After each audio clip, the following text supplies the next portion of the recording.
If you want to meet me in John chapter 21, we're going to be in that chapter in just a moment.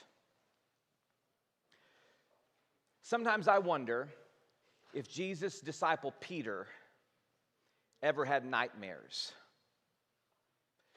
You know the kind I'm talking about where you wake up sweaty and you're reliving some moment. You're disoriented and it takes you even a few minutes to shake your head around and get reoriented and realize that what you just experienced isn't real. And in the days after Jesus' crucifixion, I wonder if Peter ever smelled smoke and heard a fire crackling, heard a voice that sounded like a servant girl's. I wonder if he ever experienced those things and shuddered. Because on that Thursday night, when given a chance to demonstrate loyalty to Jesus, Peter had failed in a big way. And I wonder if that moment just kept circling in his head. Have you ever had moments like that, experiences in your life that you just keep reliving, that show up at inconvenient times and just make you feel like a failure all over again? That's what happened with Peter. I imagine he woke up and brought himself right back to standing around a charcoal fire and being asked a question, not just once, but 3 times. Hey, are you one of that guy's disciples? No, I'm not, he said. I don't know. I'm pretty sure I saw you following him around. Got to be somebody else. Wasn't me. No, I'm really sure. You were with him recently, weren't you? I wasn't with him. Get away from me, Peter says. And at that moment, a rooster crows. Late at night, when a rooster has no business crowing. I mean, what would you do if you heard a rooster crowing, not when it's time to wake people up, but late at night? Where would your mind go? Peter's mind probably went to just a few hours before, sitting around that table where Jesus said, I know you don't believe it, Peter, but you're going to deny me, not just once, but 3 times. And when you do it, a rooster will crow. And I wonder if in that aftermath, Peter thought, it's all over for me. I wouldn't blame him if he did, would you? I mean, this wasn't just a small failure where he misspoke. Peter denied Jesus, the Messiah, his own teacher that he'd followed for several years. He denied him. That's a big-time failure.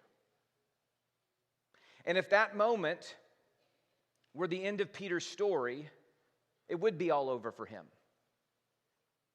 But thankfully for Peter and for us, that's not the end of his story. In fact, there's a new beginning coming. Now, I told you to meet me in John chapter 21, but right before this, in chapter 20, this is where we get Jesus' resurrection and his appearances. That Easter Sunday where he shows up to his disciples in that locked room and they're overjoyed. And then even a week later in that same chapter, Jesus shows up again and he shows his scars to Thomas, the one who doubted. And Thomas believes. And John tells us that everyone is overjoyed. Everyone, I think, probably except Peter. Peter's still on the outs. Peter's probably in the corner, hoping to avoid a conversation. Everyone in the room is excited to celebrate the resurrection, but some people are still full of shame or doubt or grief, just like this room today probably. Lots of people in here overjoyed as we celebrate the resurrection, but some of us are carrying grief and shame.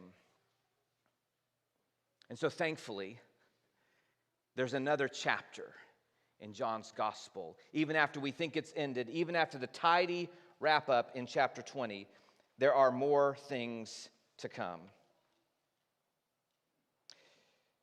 In chapter 21, we see another appearance of Jesus. It's at the Sea of Galilee, and the disciples don't recognize him at first.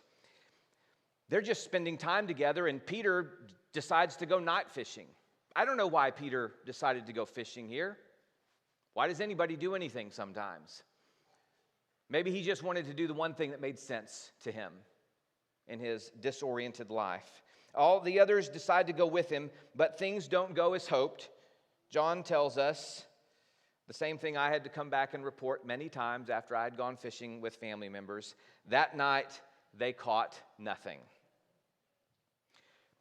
I kind of wonder if Peter thought, I think God's punishing me.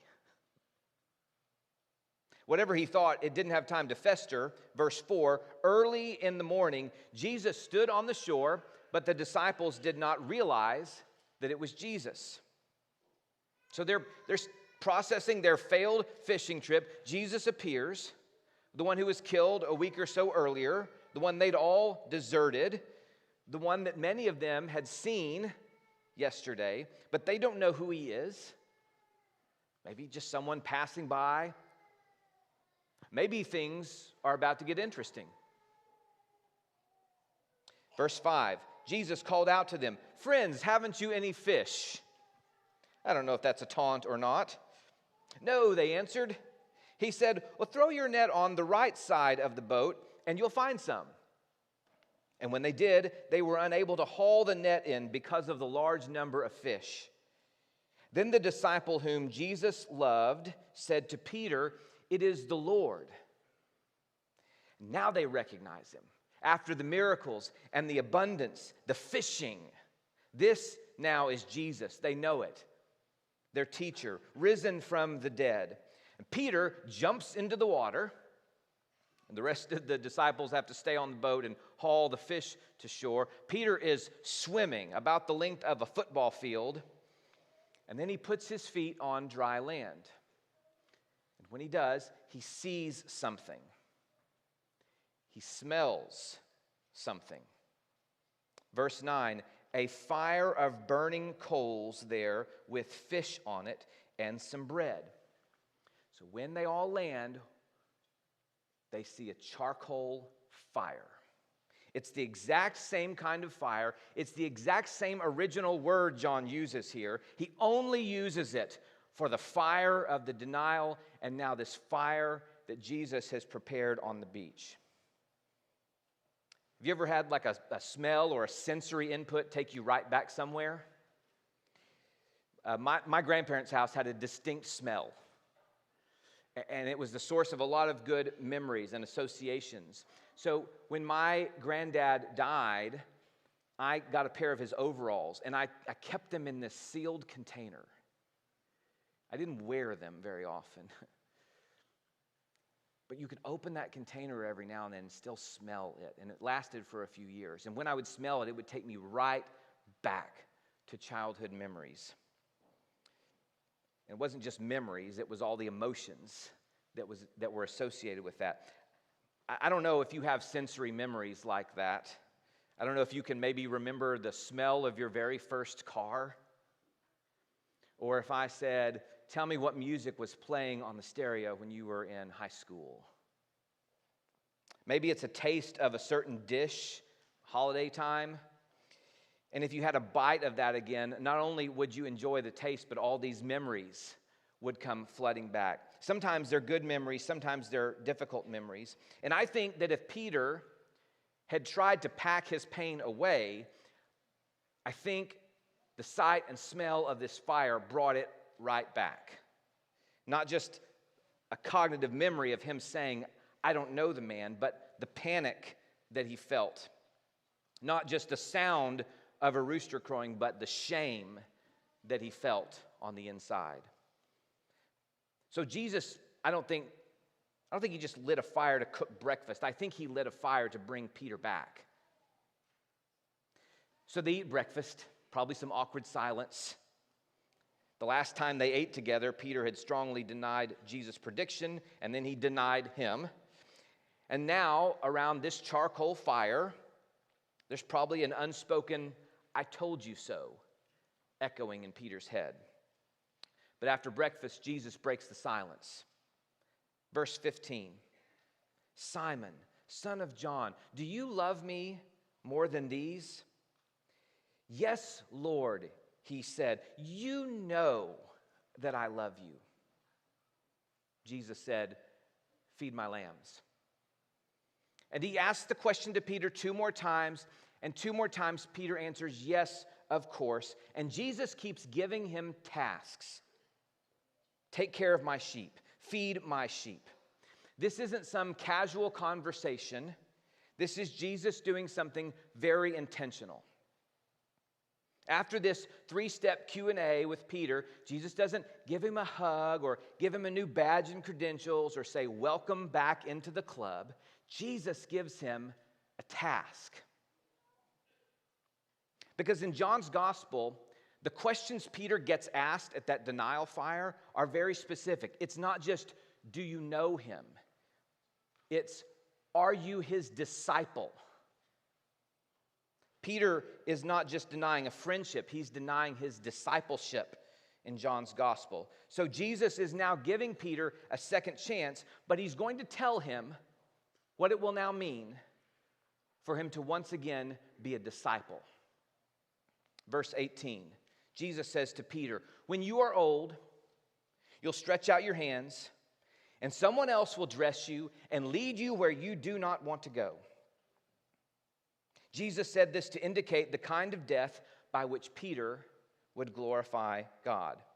Then he said to him, "Follow me." Jesus tells Peter, one day you're going to face another moment, another test, another time when you will have to get yourself into some trouble for me, and you're going to have to choose whether or not you are my disciple. There'll be a third moment. A third test, a third fire. But this time, you won't run.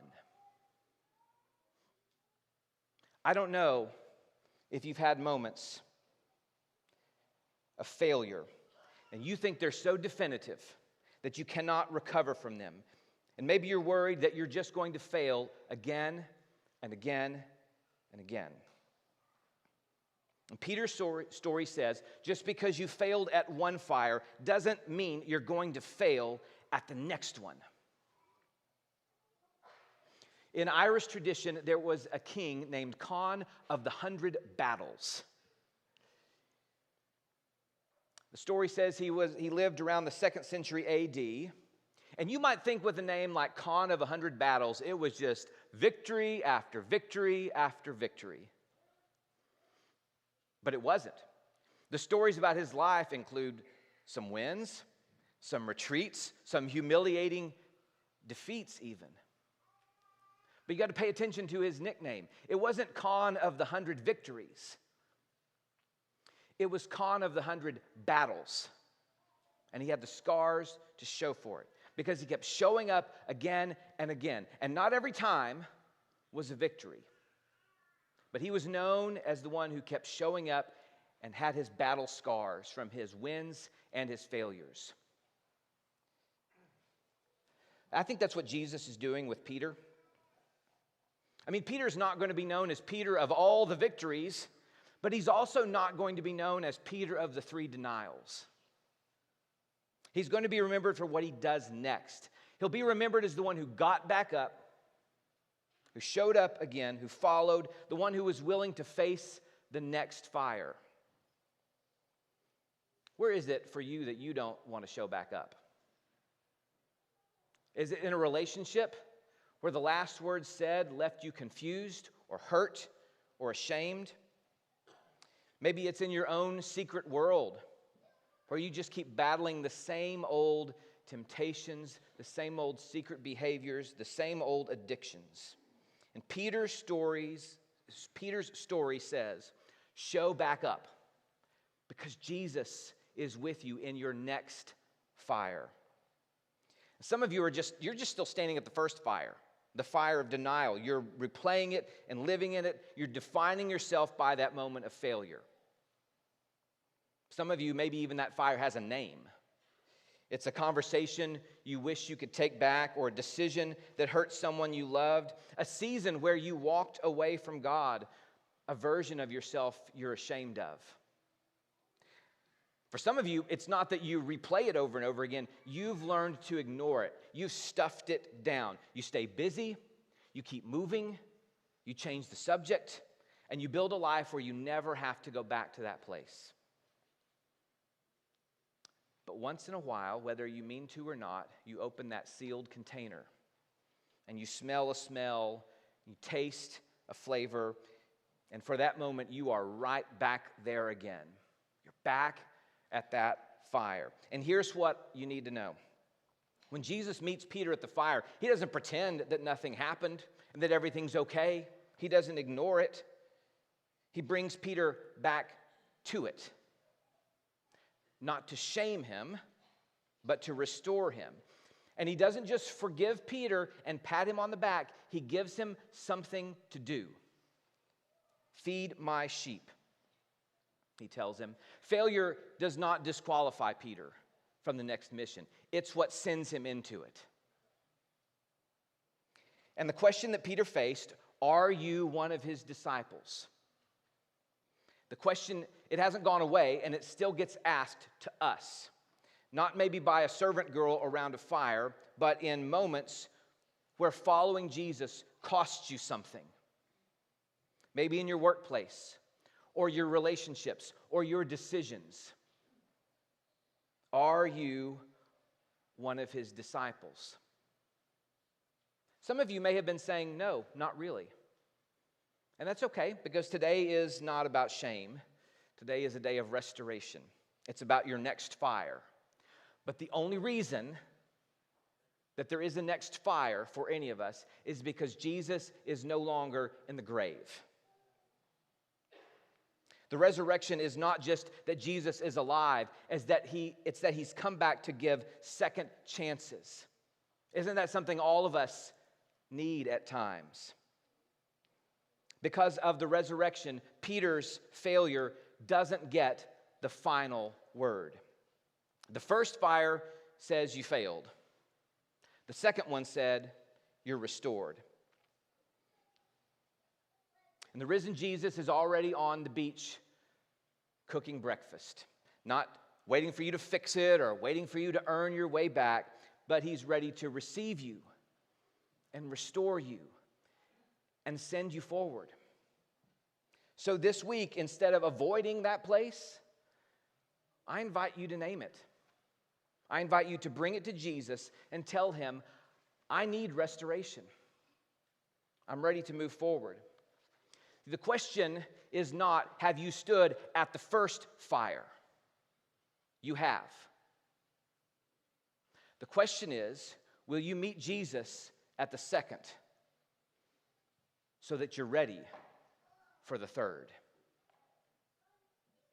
Will you join me in prayer? God, we come to you as people who have stood at the fire. We confess the ways we've failed, the moments we've run, the places we've tried to hide. But we thank you that because of the resurrection, our story is not over. We thank you that Jesus meets us and restores us and calls us forward. So give us courage this week to name those places, to bring them to you, and to follow you once again. Help us to trust you at the next fire. In Jesus' name, amen. Let's stand and sing.